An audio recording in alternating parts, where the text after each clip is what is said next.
Hello students, welcome to economic class CBSE 11th and 12th.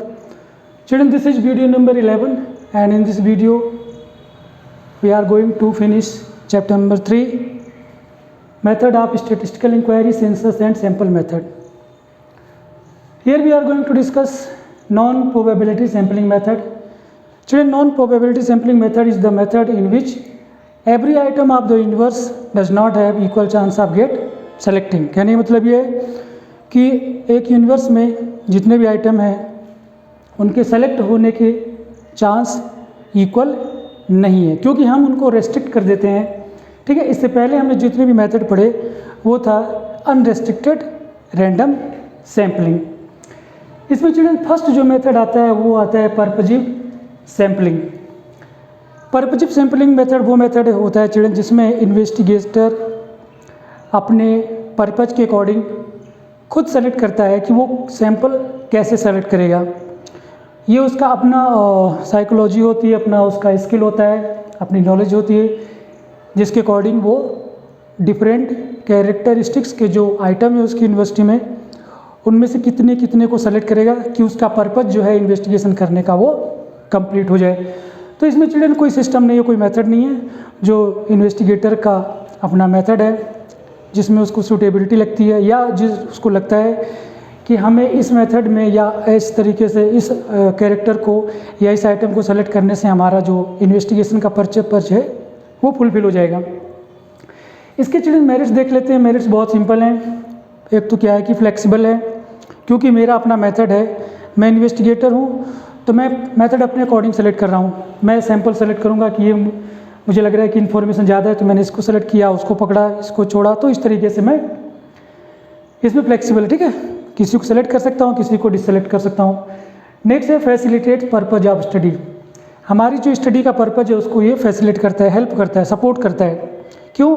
क्योंकि हम अपने according उसको मॉडिफाई कर सकते हैं. नेक्स्ट चिल्ड्रन सिंपल, बहुत सिंपल मेथड है, आप अपने अकॉर्डिंग कर सकते हैं. इसकी डिमेरिट देख लेते हैं चिल्ड्रन. देखो, क्योंकि मैं अपने मन से, ठीक है, मेथड सेलेक्ट कर रहा हूँ तो मैं बायस हो सकता हूँ. बायस हो जाऊँगा तो नॉट रिलायबल. मैं भरोसा कर सकता हूँ, दूसरा मेरे इन्वेस्टिगेशन पे कैसे भरोसा करेगा. मैंने कहा कि भाई ये रिजल्ट आया, इस पर्टिकुलर एरिया में जो लिटरेसी रेट है वो 80% है, ठीक है, लेकिन क्योंकि मैं बायस हो गया हूँ, जो अनपढ़ गंवार थे उनको भी मैंने लिख दिया है कि वो लिटरेट हैं, तो रिलायबल नहीं होगा. और क्या होगा? कंक्लूजन इनएक्यूरेट होगा. हमारा जो कंक्लूजन है, जो इन्वेस्टिगेशन है वो करेक्ट नहीं होगा. कैसा होगा? इनएक्यूरेट. नेक्स्ट मेथड है children quota sampling. Quota sampling में चिल्ड्रन हम क्या करते हैं कि हम एक कोटा फिक्स कर देते हैं कि जैसे मैंने कहा कि एक एरिया है, वहाँ पर 1000 लोग हैं, ठीक है, 1000 लोगों का मुझे इन्वेस्टिगेशन करना है. तो मैंने कोटा सैम्पल फिक्स कर दिया कि इसमें से 40% तो मैं सेलेक्ट करूँगा मैन को, ठीक है, 30% सेलेक्ट करूँगा वीमन को, ठीक है, और मैं सेलेक्ट करूँगा 20% बॉयज़ को, ठीक है, 40 एंड 30 70 और 10% मैं सेलेक्ट करूँगा गर्ल्स को. तो ये जो है मैंने कोटा फिक्स कर दिया कि 1000 में से 40% जो है वो मैन को सेलेक्ट करना है. मतलब मैंने क्या किया कि मैंने कोटा फिक्स कर दिया कि जितने भी मैन है उसमें से 40% मैन होंगे, जितनी वुमेन है 30% वुमेन को ही सेलेक्ट करना है, ठीक है. एज ए सैम्पल, मैं सैम्पल की बात कर रहा हूँ चिल्ड्रन, ठीक है. टोटल बॉयज़ के 20% बॉयज़ रहेंगे और 10% गर्ल्स रहेंगी.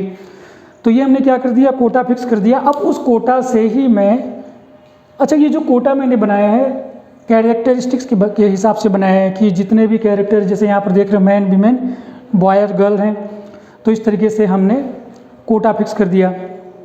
अब उस कोटे से मैं अपने इन्वेस्टिगेशन के अकॉर्डिंग सैंपल सेलेक्ट कर लूँगा कि कितने कितने मुझे सेलेक्ट करने हैं. जैसे 40 है तो इसमें से मैंने मान लो ले लिया 4, 30 है 3 ले लिया, 2 ले लिया, 1 ले लिया. इस तरीके से ये बहुत छोटा फिगर मैंने लिखा है चिल्ड्रन, तो आप समझ सकते हैं कि 40% इसका कितना हो गया, ठीक है, 400 हो जाएगा, ये 300 हो जाएगा, ये 200 हो जाएगा और ये 100 हो जाएगा. ये टोटल जो है 1000 हो जाएंगे. तो इसके चिल्ड्रन मेरिट की बात कर ले तो मेरिट में चिल्ड्रन देख सकते हो इकोनॉमिकल है, ज़्यादा आपका खर्चा नहीं आने वाला है, रिलायबल है, आप भरोसा कर सकते हो क्योंकि जितने भी डिफरेंट कैरेक्टरिस्टिक्स के आइटम थे आपने उनको सेलेक्ट कर लिया है।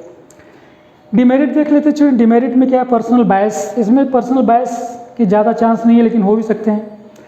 Impossible to detect sample error, अगर आपके सैंपल में चिल्ड्रन कोई एरर आ गया है तो फिर आप उसका डिटेक्ट नहीं कर सकते, उसको पता नहीं लगा सकते। इस मेथड की ये एक बहुत बड़ी प्रॉब्लम है। नेक्स्ट मेथड है children convenience sampling. Convenience sampling children कुछ पर्पजिव सैम्पलिंग की तरह है, बस इसमें यह है कि जो इन्वेस्टिगेटर वो अपने कन्वीनियंस के अकॉर्डिंग जो उसके पास फैसिलिटीज़ अवेलेबल है, जो मैन पावर अवेलेबल है उसके अकॉर्डिंग जो उसको कन्वीनियंस लगता है उसके अकॉर्डिंग वो सैंपल को सेलेक्ट करता है। इसमें कोई पर्टिकुलर मेथड नहीं है कि ऐसे करना है वैसे करना है, नहीं, ये उसकी कन्वीनियंस, उसकी अपनी जो एबिलिटी है, जो नॉलेज है, जो एक्सपीरियंस है उसके अकॉर्डिंग वो सैंपल सेलेक्ट कर सकता है। इसके मेरिट की अगर बात करें तो चिल्ड्रन ये बहुत ही सिंपल मेथड है, इनएक्सपेंसिव है, जैसा आपने देखा इसमें था इसमें भी है। डिमेरिट में अगर देखो चिल्ड्रन ये भी इसी की तरह अनरिलायबल है, अनसाइंटिफिक है, कोई साइंटिफिक मेथड इसमें हम यूज नहीं कर रहे हैं, पर्सनल बायस भी हम इसमें हो सकते हैं। अगर तो ये चिल्ड्रन हो गया हमारा सैंपल मेथड, ठीक है, मेथड ऑफ सेलेक्टिंग सैंपल की इतने मेथड से हम सैंपल को सेलेक्ट कर सकते हैं।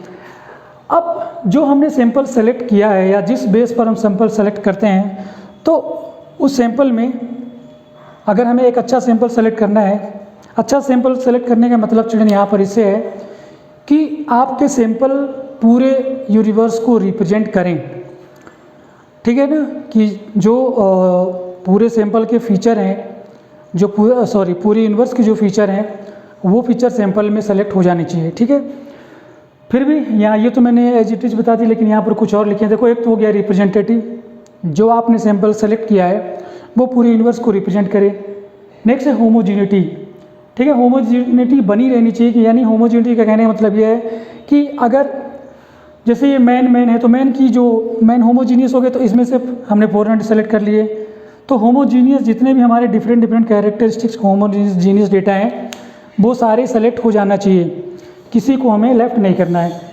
दूसरा है इंडिपेंडेंट। इंडिपेंडेंट का मतलब ये है कि कोई एक आइटम है, अगर आपने उसको सेलेक्ट कर लिया है या उसको डिसेलेक्ट कर दिया तो उससे आपके सैंपल पर कोई ज़्यादा इफेक्ट नहीं पड़ना चाहिए, उसका इफेक्ट आपके रिजल्ट पर नहीं पड़ना चाहिए, ठीक है ना, इंडिपेंडेंट होना चाहिए आपका सैंपल। दूसरा है सफिशिएंसी। सफिशिएंसी का मतलब है कि सैंपल आपका जैसे साइज पे डिपेंड कर, अगर आपका यूनिवर्स बहुत बड़ा है तो सैंपल साइज भी ऑब्वियसली बड़ा होगा, और अगर आपका सैंपल साइज छोटा है, यूनिवर्स छोटा है तो सैंपल साइज भी छोटा हो जाएगा। अगर आपके यूनिवर्स में कैरेक्टरिस्टिक्स आइटम जो है डिफरेंट कैरेक्टरिस्टिक्स के ज़्यादा हैं तो ऑब्वियसली सैंपल आपका ज़्यादा बड़ा होगा, अगर होमोजीनियस है तो सैंपल छोटा होगा, ठीक है। तो ये सारे जो है क्वालिटीज़ हैं गुड सैंपल के। उसके बाद चिल्ड्रन हम आ जाते हैं factors which determine the size of a sample. यहाँ पर हमने देख लिया कि गुड सैंपल के क्या क्वालिटीज़ होनी चाहिए। यहाँ पर आते हैं कि जो आपके सैंपल का साइज है वो कौन डिसाइड करता है। फैक्टर्स, ये फैक्टर्स हैं विच determine the size of a sample. तो चिल्ड्रन देखो सबसे पहले आता है नेचर ऑफ स्टडी, कि आपके स्टडी का नेचर कैसा है, एक्सटेंसिव है, इंटेंसिव है, ठीक है। तो अगर आपका इंटेंसिव है तो आपका नेचर जो सैंपल है वो बड़ा हो जाएगा, एक्सटेंसिव है तो ज़्यादा बड़ा नहीं होगा। दूसरा क्या है कि अगर कैरेक्टरिस्टिक्स फीचर्स ज़्यादा हैं, डिफरेंट कैरेक्टरिस्टिक्स के आइटम है तो सैंपल आपका बड़ा हो जाएगा। होमोजीनियस है छोटा हो जाएगा। नेक्स्ट है साइज ऑफ यूनिवर्स। आपके यूनिवर्स का साइज़ क्या है। मैंने अभी आपको बताया कि अगर बहुत बड़े यूनिवर्स, जैसे आप अगर 100 लोगों का इन्वेस्टिगेशन कर रहे हैं तो 10 से काम चल जाएगा, ठीक है। 1 लाख लोगों का अगर आप इन्वेस्टिगेशन कर रहे हैं तो फिर आपका ये बहुत बड़ा हो सकता है, 1000 हो सकता है, 10,000 हो सकता है। तो जैसे जैसे पॉपुलेशन छोटी बड़ी होगी वैसे वैसे आपका सैंपल साइज भी बड़ा होता चला जाएगा। डिग्री ऑफ एक्यूरेसी रिक्वायर्ड, आपको जो एक्यूरेसी है उसकी डिग्री कितनी चाहिए, 100% चाहिए या 100% के लगभग चाहिए। तो जितना आपको 100 के क्लोजर रिजल्ट चाहिए उतना ही बड़ा आपका सैंपल साइज होना चाहिए। पॉपुलेशन का नेचर कैसा है, यहाँ पर नेचर का मतलब चिल्ड्रन ये है कि जो आइटम है वो होमोजीनियस है या वो डाइवर्स कैरेक्टरिस्टिक्स के हैं। तो चिल्ड्रन ये था चैप्टर नंबर 3। इस वीडियो के साथ हम लोगों ने चैप्टर नंबर 3 को फिनिश कर दिया है। अब मैं आपसे मिलूँगा चैप्टर नंबर 4 के साथ, ठीक है। और इसके साथ साथ माइक्रो इकोनॉमिक्स के भी वीडियो मैं अपलोड कर रहा हूँ। आप माइक्रो इकोनॉमिक्स और स्टैटिस्टिक्स फॉर इकोनॉमिक्स के वीडियो 11th क्लास के स्टूडेंट जो इस साल 21-22 सेशन में बच्चे जो 11th क्लास में है वो इस वीडियो को देखकर अपनी पूरी तैयारी कर सकते हैं, क्योंकि इस वीडियो में चिल्ड्रन आपका टॉपिक जो है कॉम्प्रिहेंसिव कवरेज हो रहा है। शॉर्टकट कोई यूज नहीं किया जा रहा है, जो ट्रेडिशनल मेथड वही मैं यूज़ कर रहा हूँ। और जो 12th क्लास के स्टूडेंट हैं उनके लिए भी चिल्ड्रन वीडियो अपलोड हो रहे हैं, तो वो हमारे चैनल जिसका नाम है economic class CBSE 11th and 12th, उसमें जाकर अपने वीडियो देख सकते हैं। तो आप इसी तरीके से हमें सपोर्ट करिए, हमारे वीडियो को देखिए। अगर आपको समझ में आ रहा है तो लाइक करिए, शेयर करिए और हमारे चैनल को सब्सक्राइब करिए ताकि आपको पूरा कोर्स टाइम पर मिल सके। So children, that's all for this video. Thank you for the watching video. God bless you and take care.